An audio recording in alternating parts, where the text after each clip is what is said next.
다 같이 봉독하겠습니다. 시작. 나의 모든 죄과에서 나를 구하소서. 나를 어리석은 자의 질책이 되지 않게 하소서. 내가 벙어리가 되어 입을 열지 아니하였으니 이는 주께서 그것을 행하셨기 때문이니이다. 주의 징책을 내게서 옮기소서. 주의 손이 치심을 세잔하였나이다. 주께서 죄악을 책망하심으로 사람을 바로잡으실 때 그의 아름다움을 좀과 같이 소멸케 하시나니 진실로 모든 사람이 헛되나이다. 할셀라. 오 주여, 나의 기도를 들으소서. 나의 부르짖음에 귀를 기울이소서. 내 눈물이 가만히 계시지 마소서. 나의 모든 조상들이 그러하였듯이 나도 주와 함께 타국인이요 체류자이기 때문이니이다. 오 내가 떠나 없어지기 전에 나를 용서하시고 나의 기력을 회복하게 하소서. 아멘. 우리 37편부터 이어지고 있는 다윗의 시는 대략적으로 다윗이 실패했을 때, 또 고난을 받을 때, 공경에 처했을 때, 징계를 받을 때를 배경으로 하고 있습니다. 우리가 시편에서 볼 수 있듯이 다윗이 골리앗과 싸워서 이기고 승리했을 때 이런 시를 또 하나님 앞에 어떤 하나님께서 주시고자 하는 뜻과 의미와 목적을 발견한 것이 아니라 도리어 지난날 골리앗을 쳐 죽였던 그때는 하나님의 하나님 되심을 경험했던 하나님이 이렇게 만군의 주시구나 라는 것을 경험한 것에 불과하다면 실제 하나님을 깊이 알아갔던 시간은 그런 시간이 아니라 도리어 그가 어려움과 곤경을 당했을 때 겪었던 시간이었음을 우리가 시편 전반을 통해서 우리가 확인할 수 있죠. 우리 저번 주에 우리가 시편을 쭉 보면서 하나님께서 내게 주신 시간이 손바닥 넓이만큼 하나님께서 주셨습니다 라고 5절에서 여러분들 39편 5절에 인생의 시간을 한번 하나님 앞에 되돌아보게 되었다라고 말씀을 드렸고, 또 똑같은 39편이지만 12절에 이런 이야기를 한번 하죠. 우리 조상들이 그러하였듯이 나도 주와 함께하는 타국인이요 체류자이기 때문입니다. 이런 이야기를 합니다. 사실 우리가 굉장히 어려운 시간을 보내면서 우리 함께 생각하게 되는 것은 내 인생을, 과거의 인생을 돌아보게 되고 남은 인생을 어떻게 살 것인가 라는 것을 생각하게 되지요. 그래서 아까 이제 그것 때문에 이제 손바닥 넓이만큼 내 인생이 남았습니다 라는 것을 발견하게 되었다면 내가 이 땅에 살아가는 자로서 누구냐라는 부분이죠. 여기 타국인이요 체류자이기 때문입니다 라는 말을 함으로써 우리가 이런 고난이 없으면, 이런 시간이 없으면 마치 이 세상의 주인공처럼 생각을 하고 살아가게 됩니다. 그러다 보니까 세상에 있는 모든 것을 가지려고 하고 소유하려고 하고 그렇게 사람들이 살지 않습니까? 그런데 그걸 우리가 이 세상에는 나그네와 같고 체류자와 같이 지나가는 한 행인에 불과하다는 사실을 알 때부터 내가 어떤 내 소유에 모든 것을 기대를 걸고 소망을 하는 것이 아니라, 소유가 아니라 지나가는 한 인생으로서 하나님께서 이 땅에 보내신 이유가 무엇인지, 목적이 뭔지 이런 것을 생각하게 되더라는 것이죠. 따라서 사실 우리가 하나님 앞에 기대하는 바로는 하나님, 우리가 삶을 평안하고 안전하게 누리다가 주님을 만나게 해주십시오 라는 기대감을 가지고 하나님 앞에 구하나, 하나님은 도리어 우리의 인생 속에 그런 편안한 삶을 누리기보다는 이 고난이라는 깊은 연단을 통해서 오늘 다윗이 고백했던 것처럼 남은 시간이 얼마 남았는지, 또 내가 이 세상의 주인공이 아니라 지나가는 한 행인에 불과하다라는 것을 알 때 아마도 우리가 지금까지 인생을 꿈꿔왔던 많은 그 어떤 기대들이 달라지게 되리라 생각을 합니다. 따라서 저와 여러분이 이 고난의 시간에 모두 다 고통스럽고 힘들고 옆에 있는 사람들, 함께 보는 사람들도 어렵지만 그러나 이것이 유익이 됨을 우리 모두 다 공감하는 차원에서 오늘 이 다윗의 시편들은 하나님을 믿는 자들이, 하나님을 따르는 자들이 함께 공감할 수밖에 없는 이야기들을 우리가 함께 나누죠. 만약에 불신자들이 오늘 이 시편이나 이런 말씀을 읽었더라면 아마도 받아들이고 싶은 마음이 없겠죠. 그러나 우리는 이것을 충분히 아멘으로 받아들이게 되는 것입니다. 그래서 오늘 이제 남은 이야기 8절부터 13절에 있는 이 내용 안에 하나님께서 주시는, 우리에게 주시고자 하는 말씀이 무엇인가 함께 나누면서 여러분들에게도 지쳐있고 또 고난 속에 힘들어 있는 여러분들에게 큰 위안이 되시기를 주의 이름으로 축원합니다. 자, 오늘 8절을 보면 이렇게 합니다. 나의 모든 죄가에서 나를 구하소서. 나로 어리석은 자의 질책에서 질책이 되지 않게 하소서. 이상하게 자기가 받은 고난이 이쪽 방향으로 가더라는 것입니다. 어떤 방향으로 가느냐면 여기 8절에서 말한 것처럼 내 죄과에서 나를 구해달라 라는 것을 이쪽 방향으로 가더라는 것이죠. 또 하나는 어리석은 자의 질책에서 질책이 되지 않게 해달라 이렇게 가더라는 것이죠. 여러분, 일반적으로 세상 사람들이 당하고 있는 고난이 이 방향으로는 가지 않아요. 누가 고난 때문에 자기 죄를 돌아보게 됩니까? 이건 복음을 아는 기독교인만이 할 수 있는 일이고, 또 우리가 고난을 받았을 때 이쪽 방향에서 우리 하나님을 구하고 계신다면 여러분들은 하나님으로부터 고난을 받은 것입니다. 하나님으로부터 고난을 받은 자들만이 이쪽 방향으로 가는 것이거든요. 이 이야기는 이런 의미를 담고 있는데요. 오늘 여기 다윗이 자신의 소망이 죽게 있다는 것을 인식한 후 느낀 죄의 문제입니다. 내가 나그네구나. 내 인생이 얼마 남지 않았구나. 라는 것을 알다 보니까 소망은 다 내 모든 것은 하나님께 걸려 있구나. 그래서 자신의 소망이 죽게 있다는 것을 인식한 후에 느낀 것이 뭐냐면 이 죄의 문제를 알게 되었더라. 왜? 이게 하나님께 소망이 있다는 것을 알고 죄의 문제로 접근을 했을까요? 여러분, 이거는요, 진지하게 고난을 접해보지 않은 사람들은, 하나님께서 주시는 고난을 진지하게 접해보지 않은 사람들은 이해가 안 가는 이야기입니다. 이게 왜 죄의 문제로 연결이 되느냐? 자, 보세요. 왜 그게 연결이 되는지 오늘 말씀을 한번 드려보도록 하겠습니다. 소망이 주께 있어요. 그런데 소망이 주께 있으려면 주님을 알아야 돼요. 그분과 연합해야 돼요. 그러면은 주님만이 나의 소망이라는 걸 알게 되는데, 주님과 연합하는데 방해가 되는 것이 죄더라는 걸 알게 됐더라는 거예요. 이해가 가시죠? 그러니까 내가 주님과 이렇게 자석처럼 착 붙어야만 하는 거예요.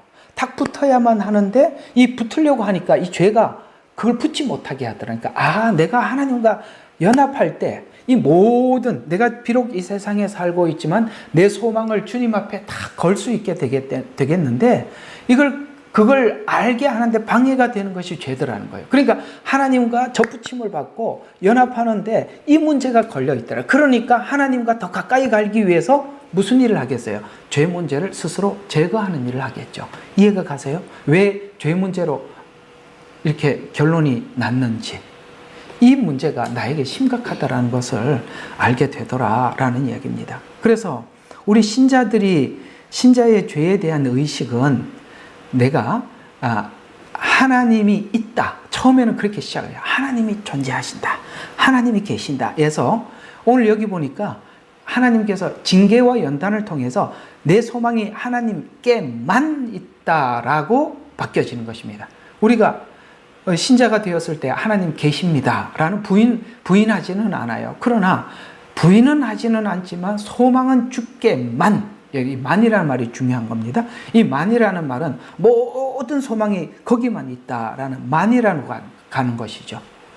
이해가 가십니까? 우리가 주님 앞에 들어왔을 때는 하나님이 계신다, 이렇게 이해가 됩니다. 그 다음 하나님이 하시는 연단이 뭐냐면 소망이 죽게만 있다는 것을 알게 하시는 것입니다. 그래서 우리가 제가 자주 말씀드립니다만 그리스도인이 되는 과정 속에 크게 두 번의 엄청난 연단이 있다고 했습니다. 하나는 주님을 발견하는 연단이고요, 두 번째 연단은 소망이 죽게만 있다는 것입니다. 그래서 우리가 대략적으로 보면 신앙생활을 오래 하고 깊어지면 하나님께서 다윗이 겪었던 이런 시간들을 모두에게 허락하셔서 우리가 아직도 세상과 하나님을 겸하여 섬기는 우리들로 하여금 세상 줄을 끊어버리게 만들고 오직 하나님만 의지하도록 하나님께서 우리의 삶을 그렇게 인도하시지요. 오늘 다윗이 고난을 통해서 결론은 얻은 것이 뭐라고요? 소망이 죽게만 있습니다 라는 것으로 성숙해져 가는 것입니다. 그래서 하나님께만 가려면 걸림돌인 죄의 문제와 씨름하고, 지금까지는 대충 그 문제와 싸워왔지만 이제는 매우 적극적으로, 오늘 그 히브리서의 표현대로 하자면 피 흘리기까지 이 죄와 싸우는 일을 하더라라는 것입니다. 이해가 가십니까? 자, 그래서 우리가 사실 이 고난을 하나님께서 주지 않으면 하나님과 우리의 관계, 그 다음에 자기 정체성에 대한 이해를 잘 하지를 못하게 돼요. 그래서 하나님께서 누가 고난을 스스로 불러드리겠습니까? 그렇죠. 누가 스스로 자처해서 고난의 길로 가겠습니까? 하나님께서 이 고난의 길로 인도하셔서, 그래서 우리가 이 죄 문제를 옛날에는 대충 하는 둥 마는 둥 했던 이 죄와의 싸움을 매우 적극적으로 하게 하셔서 이제 그 죄 문제를 하나님 앞에 우리가 이제 해결하도록 그렇게 적극적으로 우리를 인도하고 계시는 것을 볼 수 있습니다. 제가 어쨌든 여러분들에게 이렇게 설명을 간단하게 알아들을 수 있는 말로 말씀을 드렸습니다만, 여러분 제 말에 공감하십니까? 안 보이니까 알 수가 없지만 아마 공감하리라 믿습니다. 공감하시지요? 네, 여러분, 이 문제는 반드시 죄의 문제로 가는 것입니다. 하나님을 알면 자유가 있어요. 근데 그 자유가 아니라 내가 속박되어 있다는 것을 발견하게 됩니다. 그 속박되어 있는 나를 자유케 하려면 하나님과 가까이 가야 하는데, 가까이 가려면 반드시 이 죄 문제가 걸림돌이 된다는 것을 알게 되고, 옛날에는 대충 그 문제를 집어넘겼더라면 이제는 매우 적극적으로 이 문제와 싸우게 되더라라는 것이 이 신자들이 하나님 앞에 징계를 받으면서 얻는 결론이에요. 그래서 오직 주께만 자리 잡는 과정에서 보면 이런 과정이 있다. 과정을 넘어서서 가더라는 것이죠. 죄의 징계를 통한 고난. 그 다음에 발견하는 것이 뭐냐면은, 그리고 세상에 대한 한계. 그 다음 넘어가는 게, 그래서 하나님과 관계가 중요하구나라는 관계의 중요성으로 넘어가는 것입니다. 그리고 죄의 문제에 접근하게 되는 것입니다. 여러분, 이 과정을 잘 기억하십시오. 징계, 한계, 관계. 오케이? 이 굉장히 중요한 것입니다. 이걸 사단이 이 관계 속에서 하나님과 우리 사이가 깊어져 가는데, 이걸 보지 못하도록 하게 여러 가지 방법으로 교란 작전을 쓰죠. 그래서 징계를 받을 때, 고난을 받을 때 고난만 넘어가자. 그래서 누가 고난을 받으면, 하나님, 누가 어렵습니다, 고난을 받고 있습니다, 이 고난을 하나님 멈춰주세요 이렇게 기도를 하는데, 아니요, 그렇게 기도할 게 아니라 고난을 인정해야 돼요. 아시겠습니까? 이스라엘 백성들은 바벨론 포로 생활을 받아들여야 되는 거예요. 받아들여야 그 다음 하나님께서 주시고자 하는 말씀에 귀를 기울일 수가 있어요. 그래서 이걸 사단이 교묘하게 바꿔놔서 사람들로 하여금 고난이 오면 고난을 해결하는 데 집중하고 있어요. 아니요, 받아들여야 됩니다. 거기서 주시는 메시지를 들어야 하는 것입니다. 두 번째, 한계를 느껴야 하는 것입니다. 그러면 고난이 오면 자연스럽게 인간은 어떻게 반응을 하느냐면 자기 방법으로 이 고난을 헤어나기 위해서 애를 씁니다. 근데 그 하나님께서 해보셨듯이 아마 여러분들은 이런 이야기들을 아마 공감하리라고 생각해요. 몸부림쳐도 그 한계를 못 벗어난다는 것을 여러 번 경험했을 것입니다. 그렇죠? 안 되는 겁니다. 우리 인간의 의지로는 해결할 수 있는 것이 아닙니다. 왜 고난을 주셨냐면 관계 때문에 준 거예요. 하나님과의 관계. 그 관계의 걸림돌이 아까 말씀드린 죄예요. 이것과 싸우라는 것입니다. 그래서 현명한 사람들은 이 과정을 볼 줄 아는 시각을 가지고 있어요. 징계는 한계를 보게 만들고 관계를 새롭게 하기 위함이다 라는 이 관점에서 우리가 고난을 접근을 한다면 하나님께서 주시고자 하는 것들을 여러분이 받게 될 것입니다. 그래서 이런 순서로 죄 문제를 맞이할 때 죄 문제는 진정성 있게 해결해 나가게 되는 것입니다. 그래서 오늘 여기 보니까 죄과에서 나를 구원해달라 이렇게 말하는 죄과, 이게 뭐냐면 이제 보니까 죄를 나열해 보는 거예요. 이 죄과라는 말이 이 한자로 이런 뜻이 있어요.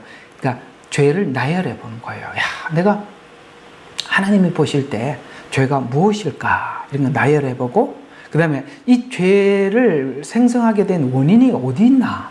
그래서 사실 다 보면 죄라는 것은, 율법이라는 것은 죄를 나열하는 거거든요. 이런 것이 죄다라고 이렇게 나열해 주신 거죠. 근데 그 나열을 한 걸 아무리 세고 계산을 해봐도 그 죄는, 그 죄를 만드는 공장이 있어서 계속 나오는 걸 어쩝니까? 그러니까 죄라는 목록은 접근해서 역으로 추적해 들어가 보면 우리 속에 탐심이 죄를 만들어내고 있는 거거든요. 그 탐심이라는 것은 욕심일 수도 있고 자기 인정일 수도 있고, 이 탐심이라는 것은 수많은 많은 것들을 만들어내는 겁니다. 이해가 가시죠? 교만, 그 다음에 자기 인정, 이런 것들이 다 이 탐심에서 나오는 거예요.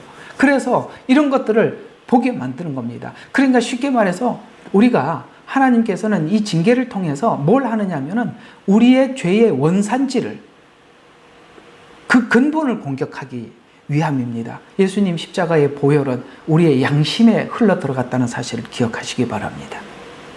자, 그래서 이 죄가에서 나를 구원해 달라고 하는 말의 뜻은, 지금 다윗을 공격하는 세력들이 누구냐면 이 백성들이 이 다윗 왕을 배신하고 반란을 일으켰어요.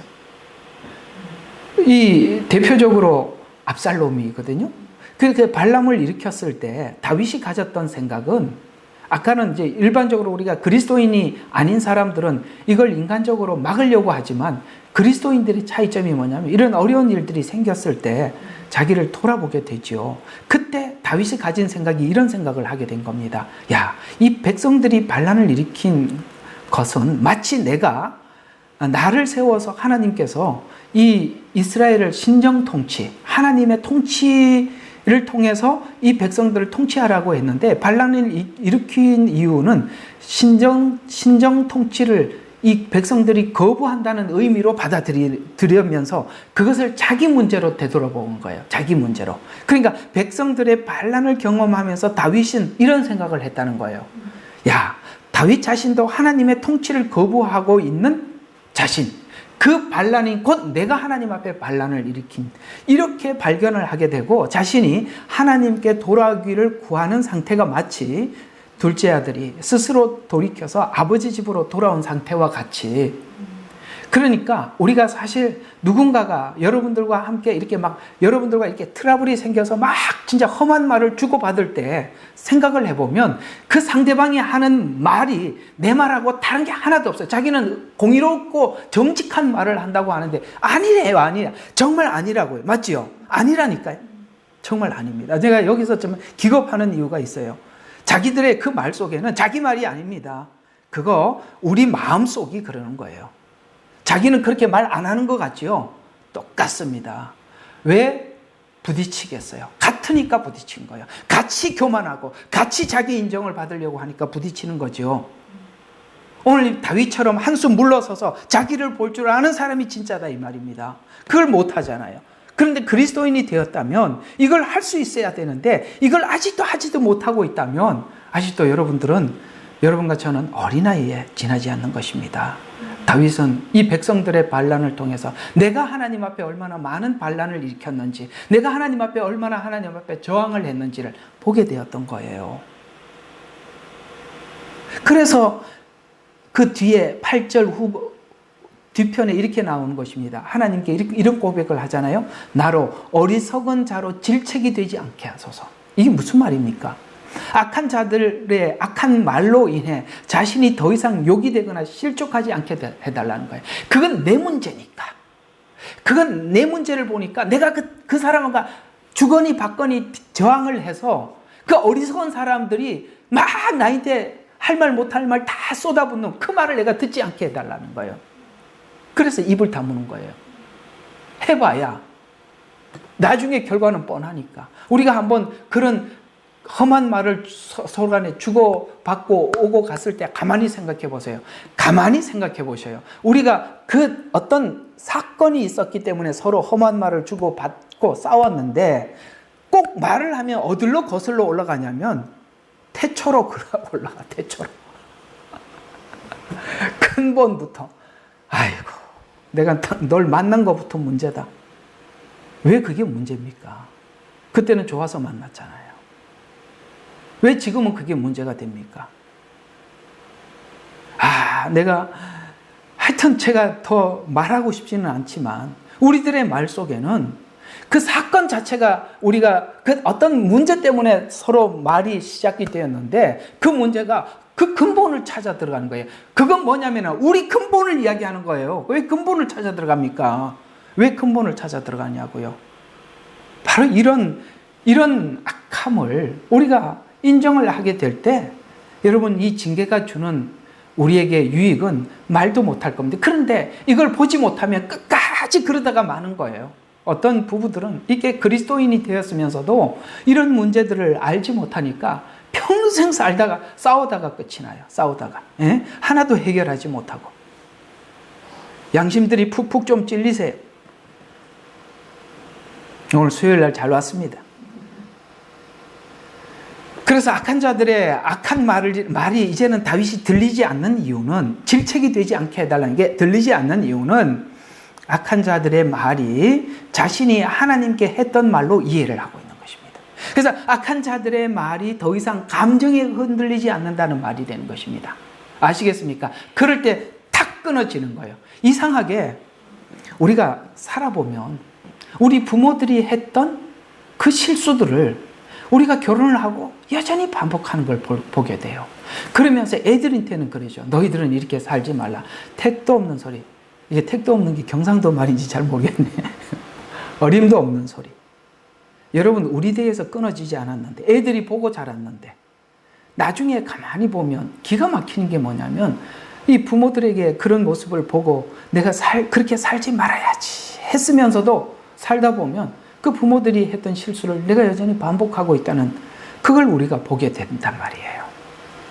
그걸 우리는 우리 대에서 끊어낼 수 있어야 되고 그런 모습들을 자녀들에게 유산으로 남겨주지 말아야 하는데 우리는 나도 모르게 그걸 여전히 하고 있다는 것, 그거에 대해서 우리는 가슴 아파해야 하고 이 문제를 하나님 앞에 진지하게 돌아봐야 하는 것입니다.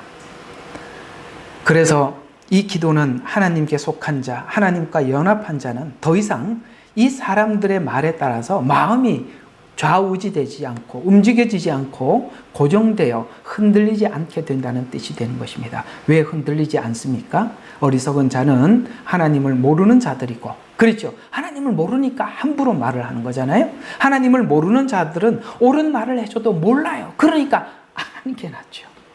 한번 생각해 봐요. 하나님을 모르는 사람들, 하나님에 대한 감각이 전혀 없는데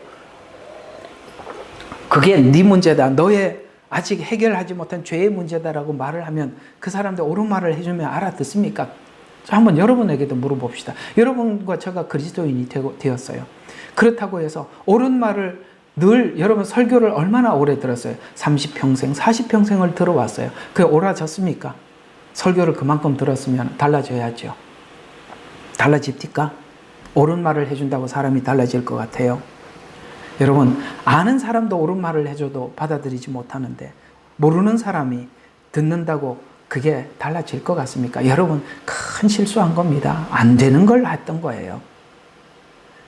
왜냐하면 이게 우리가 우리 마음이 하나님 앞에 온전하지 못하면 모든 말 속에 상대를 비난하고 비난하려는 마음을 가지고 우리가 말을 하고 비난하려 하는 것을 알기 때문에 우리가 더 이상 그 말에 우리가 그 회오리 속에 들어갈 이유가 하나도 없는 거예요.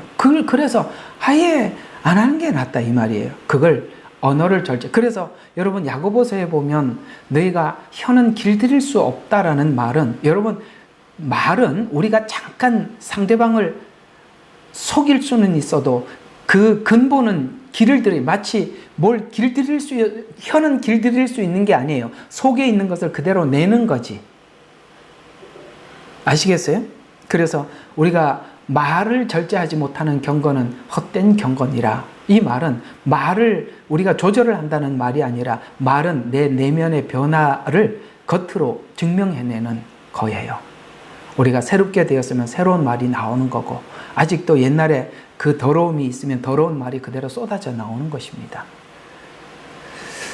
자, 9절을 한번 보겠습니다.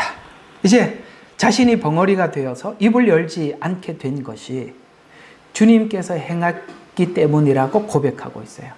그래서 우리가 말을 절제하게 된 거, 이거 하나님께서 행하셨기 때문입니다. 감사합니다 라고 하나님 앞에 지난날 받은 징계가 감사로, 유익으로, 당연한 것으로 감사하고 있어요. 우리가 이런 훈련을 받고 징계를 받고 난 뒤에 우리 언어를 절제하게 됐다는 게, 사실 여러분 언어를 절제하고 난 뒤에 여러분 돌아 생각해 보면 와, 내가 진짜 바뀌었네. 내가 이럴 때도, 이런 상황에서도 내가 화를 내지 않고 받아들이네. 그런 경험들이 있을 거예요. 여러분 얼마나 힘든 일을, 이거는 세상에서 하기 힘든 거거든요. 근데 그걸 여러분들이 해냈다는 거 정말 하나님의 은혜입니다. 결국 징계를 받아보면 징계가 반드시 필요했다는 것을 알게 되고, 징계를 감사할 때 징계의 가치가 드러나는 것입니다. 따라서 진정한 신앙의 수준의 징계에도 감사를 표현하는 수준이 되는 것입니다. 아멘이시죠? 그래서 우리는 이 징계를 하나님 앞에 감사함으로 받게 되었을 때 이제 기도가 이렇게 가더라. 자, 10절. 주의 징책을 내게서 옮기소서. 주의 손이 치심으로 내가 쇠잔하였나이다. 자, 징계로 인해서 쇠잔해질 대로 쇠잔해진. 그래서 쇠잔은 해졌지만 뭐가 됐어요? 내가 새롭게 되었죠. 그러니까 이제는 하나님 앞에 뭘 기도해요? 하나님, 이제 쇠잔해질 대로 쇠잔해진 자신을 회복해 주세요. 그렇게 기도하고 있는 것입니다. 여러분, 혹시나 여러분의 인생 속에 질병으로 인해서 고난을 당하고 어려움을 당하고 있을 때 하나님께서 우리의 어떤 죄의 문제, 내가 해결해야 될 문제를 위해서 하나님께서 그렇게 하셔서 내가 그 질병과 고난을 통해서 내가 어려움을 당하고 내가 내 문제를 발견하고 이제 하나님께 돌아섰다면 오늘 10절 같은 기도를 여러분 앞에, 하나님 앞에 올려드리기를 바랍니다. 하나님, 이제 알겠습니다. 제가 그 문제를 제가 인지하고 감지하고 해결하겠습니다. 그리고 이제는 제 문제가 무엇인지 알게 되었습니다. 그러나 하나님께서 징계를 하느라고, 여기 보니까 다윗이 이걸로 인해서 엄청나게 심한 질병을 앓았던 것 같아요. 그러니 이제 하나님 고쳐주세요 라고 하면 하나님이 안 고쳐줄 이유가 있다 없다? 없지요. 그 문제를 위해서 하나님께서 이 질병을 주셨었는데요. 근데 이제는 그 문제가 해결되고 난 이후에 하나님 고쳐주세요 하면 하나님이 고쳐주고도 남음이 있는 것입니다.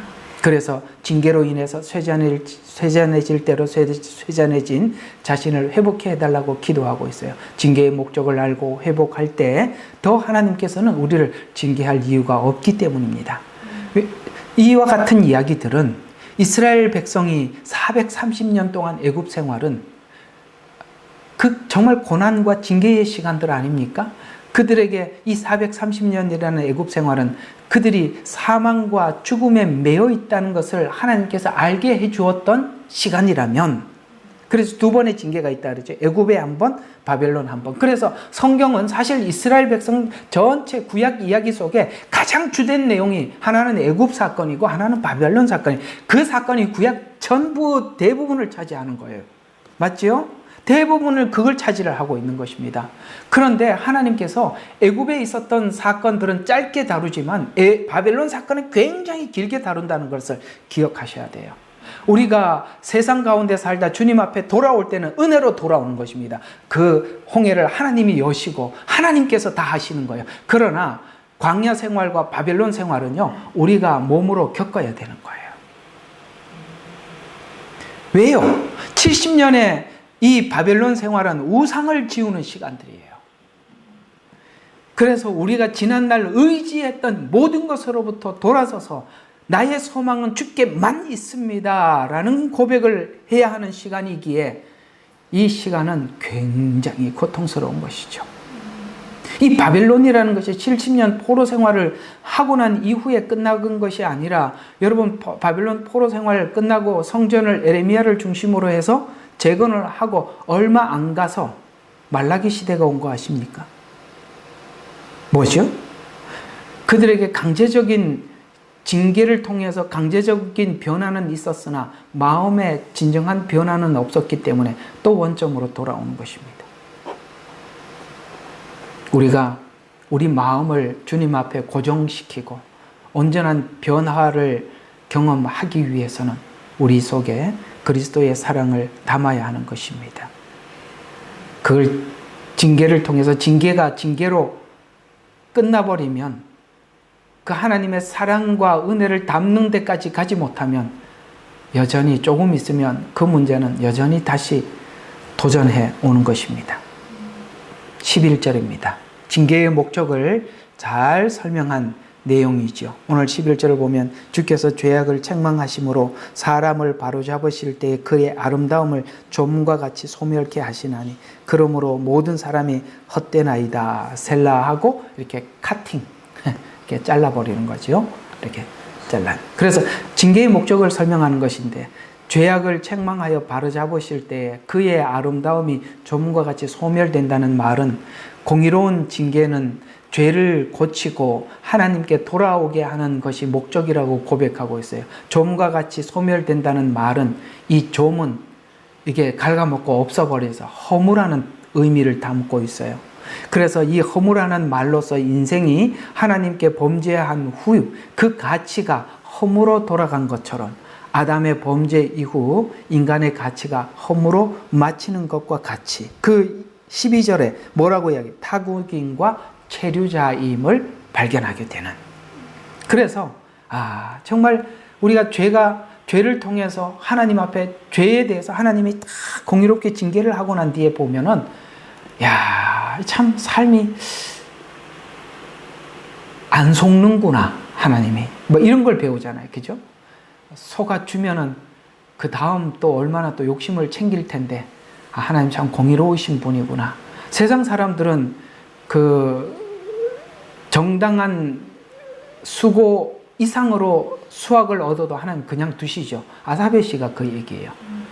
그렇죠? 근데 하나님의 백성들은 거기에 대해서 하나님이 그냥 넘어가지 않죠. 옳지 못하고 빠르지 못한 마음을 가지고 뭔가를 했을 때 하나님 반드시 책망하십니다. 왜요? 하나님은 공의로운 하나님이라는 것을 우리 성도들에게 끊임없이 증명해내고 있기 때문인 것입니다. 그래서 허무라는 조음과 같은, 허무로 마치는 것처럼 아담의 범죄 후 인간의 가치는 허무로 마치는 것과 같습니다.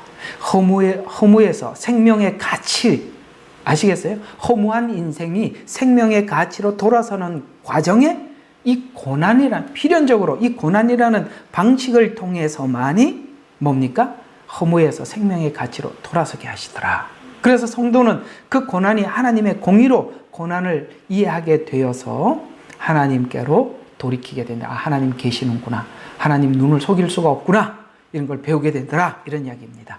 그러나 불신자들은 고난이 죄로 인한 고난에 불과하지만 성도들에게는 고난이 하나님께 돌이키는 고난이 되어서 욥에게 닥친 고난은 세상 사람들이 당했던 고난과 다르게 하나님께 더 가까이 가기 위한, 하나님이 어떠하신 분인지를 발견하기 위한 고난으로 유익하더라. 따라서 하나님께서 우리에게 주시는 은혜도 유익하지만 고난도 유익하다. 그래서 그리스도 안에서 일어나는 모든 일들은 하나님 우리에게 유익을 주시더라.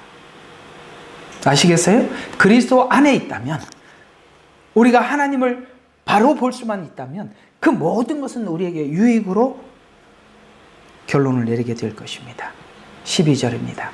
징계가 죄의 결과임을 인식하고 인간의 허무함을 인식한 후 하나님께서 다윗의 기도를 들으시고 눈물을 흘리며 회개할 때까지 잠잠치 말아달라라고 말합니다. 여기 12절에 보니까 귀를 기울여 주십시오. 내 눈물에 가만히 계시지 마소서라고 말씀하고 있습니다. 원래 유대인들은 그 눈물병이라는 게 있어요. 눈물병이라는 것이 평생을 살아가면서 눈물을 흘릴 때마다 그 눈물병에다 눈물을 담습니다. 그리고 그가 죽으면 그 무덤에 눈물병을 함께 담아서 무덤에 이렇게 같이 이렇게 묻어주지요. 눈물병을. 이런 것처럼 우리가 하나님 앞에서 흘렸던 이 모든 눈물들을 여러분 성경에 보면은 마지막 때 주님이 오셔서 우리의 눈물을 닦아주시며 이런 말씀이 있어요.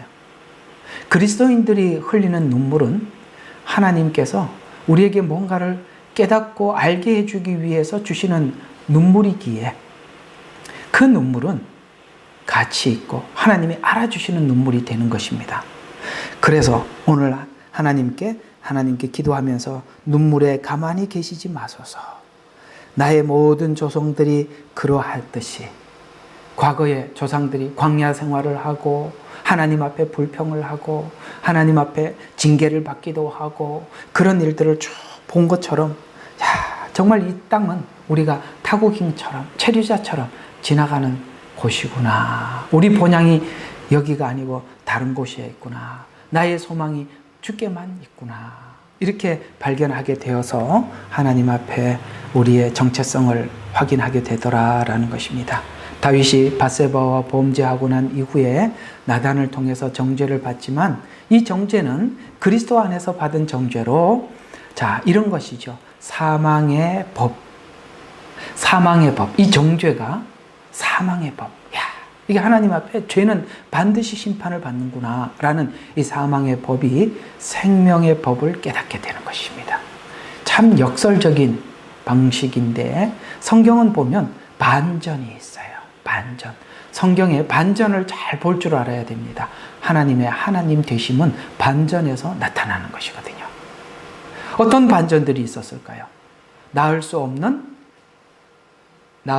사라의 몸에서 이삭을 출생하는 반전. 요셉이 형제들로부터 팔려갔지만 그 구덩이에서 꺼내서 이스라엘이 애굽이라는 곳에 가서 그 온상에서 그 많은 백성들을 만들어내는 시조가 되는 출발점. 이런 모든 것들이 반전이죠. 하나님은 어디에서 반전을 시작하느냐? 낳을 수 없는 사라의 몸에서 반전이 시작되고 우묵한 구덩이에 빠져서 스스로 그 구덩이에서 헤어나올 수 없는 요셉의 구덩이에서 하나님의 반전은 시작되듯이 우리의 인생의 반전은 하나님이 여기서부터 시작하다 보니까 우리는 어쩔 수 없이 요셉이 들어갔던 우묵한 구덩이와 같은 절망의 구덩이에 들어갈 수밖에 없는. 그렇게 보면 제가 여러분들에게 한 가지 제안해 드리고 싶은 이야기가 저번 주에도 여러분들에게 좀 언급을 했습니다만 하나님은 인간이 최상의 절망에서 인간은 하나님을 찾게 되고 구하게 되고 만남이 있거든요. 근데 부모들이 자식들에게 그 모든 것을 안전하게 마련해 주고 나면 아이들이 하나님을 발견할 기회가 없어요.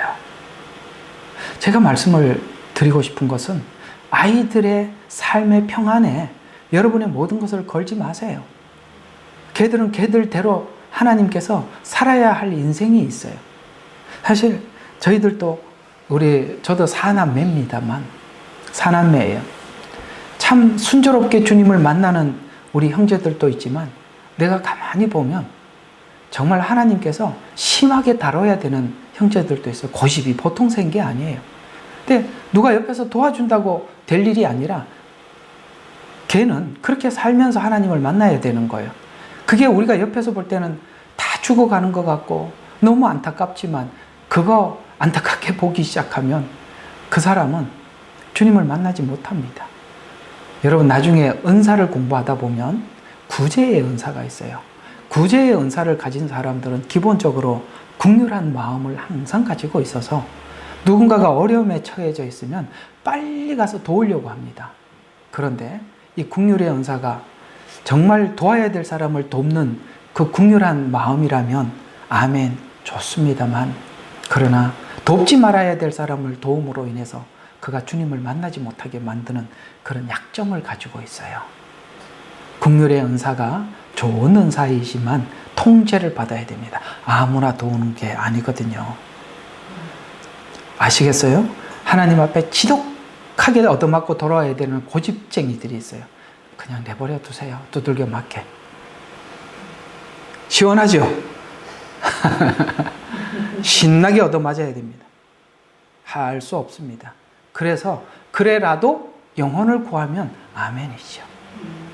됐지요? 하나님은 우리의 영혼을 소중히 여기시는 분이시지 우리의 육체의 평안을 추구하시는 분이 아니기 때문에 그렇습니다.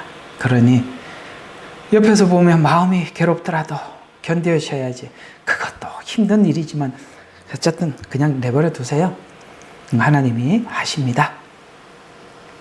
하여튼 뭐 아멘들 하신 줄 압니다. 자, 그래서 결국 이 세상이 자신의 타국인이고 체류자임을 알게 되었습니다.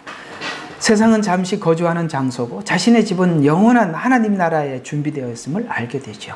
이 세상 나그네 길을 지나는 순례자임을 알고 하나님 도움 없이는 살 수 없음도 알게 되고 인생이 제한적임을 구체적으로 인식하게 된 징계는 하나님의 사랑과 은혜를 깨닫는 도구가 된 것입니다. 자, 그러면 우리 하나님께서는 이런 징계를 통해서 하나님께 돌이키게 하는 것이 언제까지 할까요? 자, 살아있는 한 기회가 있답니다. 13절. 오, 내가 떠나 없어지기 전에 나를 용서하시어 나로 기력을 회복하게 하소서. 살아있는 내내. 아이고, 다 늙어서 이제 힘이 없을 때는 안 하리라 생각하는데 늙어서도 할 일이 있답니다. 아시겠어요? 여기 이제 연세 드신 분들이 계시는데 하나님께서 노년에 할 일이 있대요. 노년의 평안히 살다가 하나님 만나고 천국 가면 되지. 뭔 천국 하나님 노년에까지 이렇게 붙잡고 하십니까? 하시지만 노년에도 할 일이 있답니다. 노년에 가지고 있는 약점이 있어요. 남의 말을 안 듣습니다. 고집은 고집이 아주 세질 대로 세졌고 아는 거는 많아서 남의 말을 믿지 않습니다. 쉽게 말해서 우리에게 순수함을 많이 잃어버리게 되죠. 우리가 우리의 허점과 약점을 알아야 하는 것입니다. 그걸 모르면 노년에는 사람들을 가르치려 하고 남의 말은 듣지 않으려고 합니다. 그러면 내 주변의 사람들이 하나 둘 떠나감을 경험하게 됩니다. 쉽게 말해서 사람들과 하나됨을 놓치게 된다 이 말입니다. 아시겠습니까? 노년에는 알아도 연약한 자들을 품어주고 기다려주고 침묵할 줄 알 때 이게 노년에 해야 될 아는 걸 말하지 못하는 아시겠어요?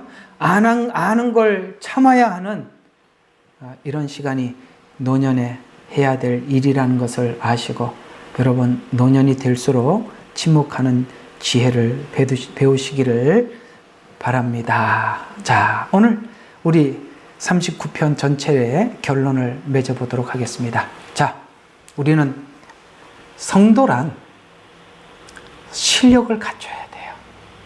야, 무슨 실력이냐? 하나님을 의지하면 되지. 하나님을 의지하는 게 실력이거든요. 여기에 주께만 있습니다. 이게 실력이에요. 아시겠어요? 이 실력을 갖추라 이 말입니다. 그러면 이 실력은 경험을 통해서 생겨요. 그래서 하나님께서 돌아오게 하는 거예요. 성경에 이렇게 말씀을 하고 있어요. 자고 깨고 하는 중에 그 시각 자라가는 것입니다. 잔다는 것은 뭡니까? 어두운 고난의 시간입니다. 깬다는 것은 뭡니까? 그 고난에서 잠시 하나님이 즐거움을 주는 시간이에요. 이런 일들이 순식간에 우리 신앙이 완성의 자리에 들어가지 않는다는 것입니다. 신앙의 밤이라는 시간이 있는 것이고 행복한 낮과 같이 즐거운 시간이 하나님께서 병행하시는 것입니다. 이런 걸 통해서 하나님께서는 경험을 쌓게 합니다. 그리고 이 경험이 어디로 간다? 하나님을 의지하는 실력으로 가는 것입니다. 이 실력이 뭘 하게 하느냐? 하나님의 말씀을 순종하는 선택을 하게 하시더라는 거예요. 기억해 주세요. 뭘 한다라고요? 하나님께서 경험을 통해서 실력을 만드는데 실력이 뭐더라? 하나님을 의지하는 것이 실력이더라.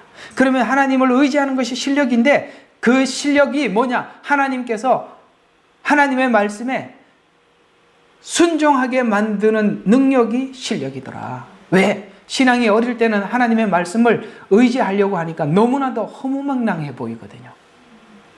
그렇기 때문에 하나님의 말씀에 순종을 할 수가 없어요. 그런데 우리가 하나님을 경험해 보면 야, 이 내 생각은 이렇더라도 이렇게 하면 될 것 같아도 하나님이 이렇게 하라는 게 이게 더 옳다. 이게 실력이라 이 말입니다. 그래서 성도들에게는 누구나 경험이라는 시간을 갖게 되는 것입니다. 이것이 오늘 성경에서 말하는 징계요 고난입니다. 사망의 몸에 매어서 곤고한 사람임을 우리가 알 때 이게 고난의 시간이에요. 예수님을 찾게 되고 예수님 안에서 생명을 선택할 능력을 갖게 되는 것입니다. 성도에게 죄는 하나님의 공의를 경험하는 시간입니다. 하나님은 사랑의 하나님이지만 참 공의로우신 하나님, 죄를 넘어가지 않는구나 이런 걸 배우게 되는 것이죠. 그래서 공의를 경험하면서 복음 속에 깊이 있는 진리를 우리가 깨닫게 되는 것입니다. 그래서 여러분 우리가 많이 오해도 하고 이 말을 자기 마음대로들 많이 쓰고 계시는데 정말 이거는 하나님 앞에 신앙이 깊고 깊은 수준이 되었을 때 이 말의 뜻을 깊이 있게 이해가 하는 거거든요. 그리스도 예수 안에는 정죄함이 없고 생명의 성령의 법이 죄와 사망의 법에서 우리를 구원했다라는 이 말은요, 굉장히 깊고 깊은 수준에서 이해해야 되는 메시지지. 우리가 하나님의 복음을 얇게 이해를 하면은 야, 내 마음대로 살아도 하나님이 정죄 안 한대. 그 얘기가 아니라는 거예요. 하나님께서 우리에게 정죄하고 지적을 해서 그 죄로 인해서 우리가 징계를 받는 것은 정죄가 아니라 이 말이에요. 사단은 정죄 이외에는 아무것도 하지 않아요. 맞죠? 여러분 욥기를 보면 사단이 하나님 앞에 정죄만 하지 사람을 고쳐놓지는 못해요. 그래서 3장에서 사단은 물러가고 없어요. 아무것도 못하니까. 4장부터 누가 끌고 갑니까? 하나님이 끌고 가는 거예요. 그래서 세상 사람들은 오늘 여기 이야기 들었던 거 한번 생각해요. 세상 사람들은 정죄하는 거로 끝나는 거예요. 정죄하는 것으로 끝나면 나도 정죄하는 것으로, 정죄하는 사람 앞에서 내가 정죄하는 것으로 하면 정죄만 하고 아무것도 되는 게 없다니까요. 그거는 사단이 하는 일이라고. 하나님은 우리를 정죄하기 위해서 죄를 지적했던 것이 아니라 오늘 이 고급한 신앙으로 끌어올리기 위해서 정죄했던 거예요. 그것은 그리스도 예수 안에서는 정죄가 아니라 새롭게 하기 위한 하나님의 지적에 불과한 것이지. 사단에게 속지 말라는 거예요. 이 바보같이 사단에게 속으면 계속 서로 정죄하는 것으로 끝나버리는 거예요. 아무 의미도 없다 이 말입니다. 그래서 다윗은 밧세바와 간음한 사건을 통해서 말로나 글로는 이해할 수 없는 것을 여러분 발견하게 되는 것입니다. 맞죠? 말로도 글로도 이해하게 경험을 통해서. 이거는 누가 설교한다고 알아듣는 게 아니에요. 제 설교도 여러분들의 경험 바탕 위에 이 설교가 여러분들에게 아멘으로 나올 수 있는 것이지 아무 경험이 없는 사람, 제가 만약에 여러분들이 세상에 불신자들 불러다 놓고 오늘 시편 39편 하면은 아마 이게 이쯤 되면 다 나가고 저 혼자만 서 있을걸요. 누가 알아듣겠어요? 경험을 통해서 알아듣는 것입니다. 우리 히브리서 12장 1절과 14절 이 내용 잘 정리해 둔 곳이니까 이거 읽으면서 오늘 설교를 마무리해 보도록 하겠습니다. 히브리서 12장입니다. 12장 1절에서 14절. 좀 길지만 시작.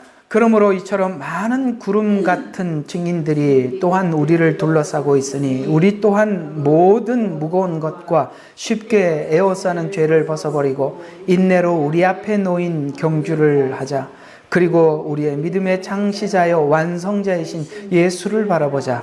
그는 자기 십자가에 놓인 즐거움을 위하여 십자가를 견디시고 수치를 개의치 아니하셨더니 하나님 보좌 오른편에 앉으시고, 여기까지만 잠시 해석을 하면 예수님께서는 우리의 믿음이 뭔지 창시하신 분이고 그 다음에 그 믿음을 완성하신 분인데 어떻게 믿음을 완성했느냐? 앞에 있는 즐거움, 어떤 하나님께서 그 예수님께서 가지고 있는 즐거움, 그게 뭐야? 하나님 우편 보좌에 앉는 것을 넘어서서 우리 모든 인류가 구원할, 그 십자가를 짐으로써 구원할 그날을 생각하면서 그 즐거움을 위해서 십자가를 참으셨는데 어떻게 참았는지 한번 봅시다. 뭘 참았는지 한번 보죠. 3절 시작. 너희가 마음에 지쳐 낙심치 않기 위하여 자기에게 저질러진 죄인들이 그와 같은 모순된 행동을 견뎌내신 그를 깊이 생각하라. 아멘. 모순된 행동. 이게 얼마나 모순됐냐면 여러분 예수님 생애를 한번 생각해 봐요. 얼마나 많은 무리들이 따랐어요. 그 무리들이 어느 날 돌변해서 십자가에 못 박으래. 여러분 이런 회개망측한 경험들이 우리 인생에 있었다면 평생 잊을 수 없을 겁니다. 그죠?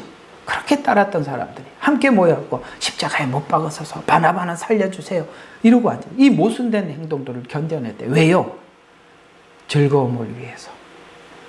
여러분들이 이 고난을 통해서 여러분들이 변화될 어떤 날들을 생각해 보면 그건 우리들에게 희망이고 즐거움일 겁니다. 그날을 생각하면서 한번 그 모순된 그 상황들을 한번 견뎌내 봐요. 네? 그날들을 희망해 보라고. 한번 내가 새롭게 되고 변화되고 그걸 한번 생각해 봐요. 그 너머를 생각해 보란 말이에요. 주님은 그 너머를 생각했다는 거예요. 그러면서 4절 보세요. 다 같이 시작. 너희가 죄와 맞서서 싸우되 아직 피 흘리기까지 대항치 않았으며 또 마치 자녀들에게 했던 것과 같이 너희에게 권면하신 이 말씀을 잊었더라. 내 아들아, 주의 징계를 경시 말고 책망받을 때에 낙심하지 마라. 주께서 사랑하는 자를 징계하시고 그가 받으시는 아들마다 매질하시느니라고 하신 것이라. 너희가 징계를 견디면 하나님께서 너희를 아들로 대우하시는 것이니 아버지가 징계하지 않는 아들이 어디 있느냐. 모든 사람이 징계하는 징계를 너희가 받지 않는다면 너희는 사생자요 친아들이 아니니라. 또 우리 육신의 아버지가 우리를 징계하여도 존중하거늘 영들의 아버지께서 더욱 복종하며 살아야 하지 않겠느냐. 너희의 징계 정녕 자기가 옳다고 생각하는 한 대로 며칠 동안 우리를 징계하였지만 하나님께서는 우리의 유익을 위하시고 또 우리를 그분의 거룩하심에 참여하는 되도록 하시느니라.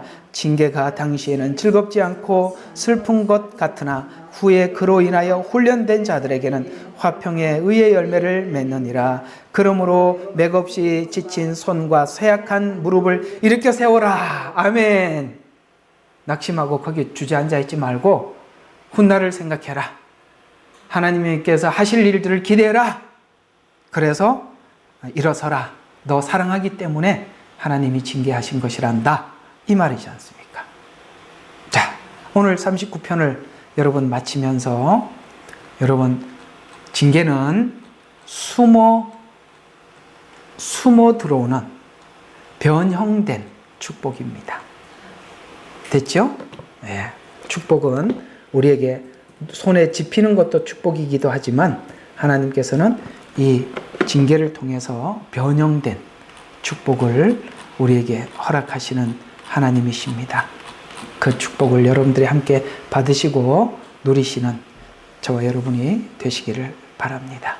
자, 우리 같이 오늘 들은 말씀을 기억하면서